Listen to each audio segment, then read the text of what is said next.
السلام علیکم ورحمۃ اللہ وبرکاتہ۔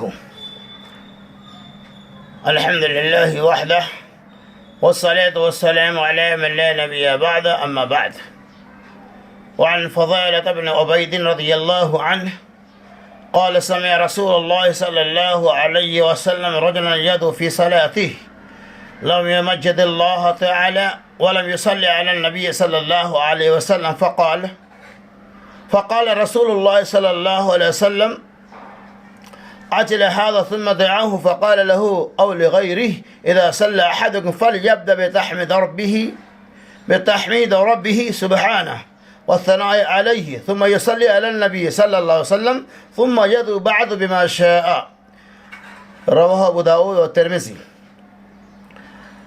حضرت فضالہ بن عبید رضی اللہ تعالی عنہ کہتے ہیں رسول اللہ صلی اللہ علیہ وسلم نے ایک شخص کو نماز میں دعا مانگتے ہوئے سنا، یعنی نماز پڑھنے کے بعد وہ دعا کر رہے تھے۔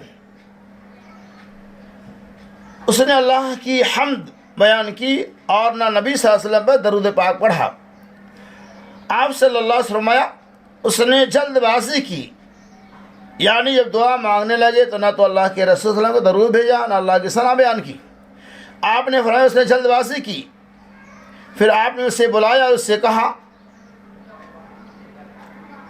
جب تم میں سے کوئی شخص نماز پڑھے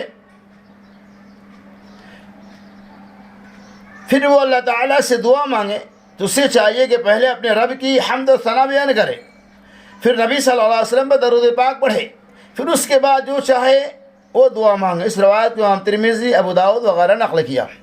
اس حدیث پاک کے اندر اللہ کے رسول صلی اللہ علیہ وسلم دعا مانگنے کا طریقہ ضابطہ رسول بتلا رہے ہیں کہ جب ہم نماز وغیرہ پڑھیں، یہاں مراد نماز وغیرہ کے بعد جماعت ختم ہو جائے تو اپنے طور پہ آدمی اللہ سے دعائیں مانگتا ہے، جو بھی چاہے وہ مانگ سکتا ہے۔ تو دعا کے مانگنے کا طریقہ کیا ہے؟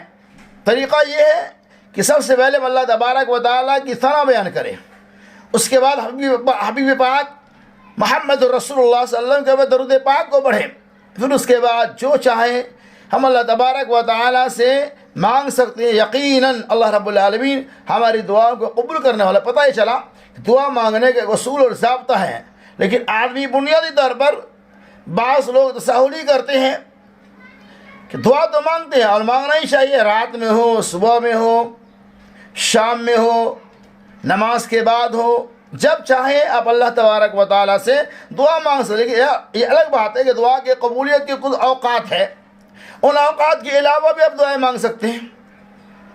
اصل پوائنٹ دعا مانگنے میں یہ ہے کہ آپ اللہ رب العالمین کی پہلے ثنا بیان کریں، اللہ کی تعریف بیان کریں، پھر اپنے نبی محمد رسول اللہ صلی اللہ علیہ وسلم کے درود پاک بھیجیں۔ انشاءاللہ اس اصول کے مطابق دعا کریں گے تو اللہ تبارک و تعالیٰ آپ کی دعاؤں کو قبول کرے گا۔ لہٰذا اللہ صدق اللہ رب العالمین ہمیں اور آپ کو نبی صلی اللہ علیہ وسلم کے بتائے ہوئے اصول اور ضابطے کے مطابق دعا مانگنے کی توفیق رفیق عطا فرمائے، آمین۔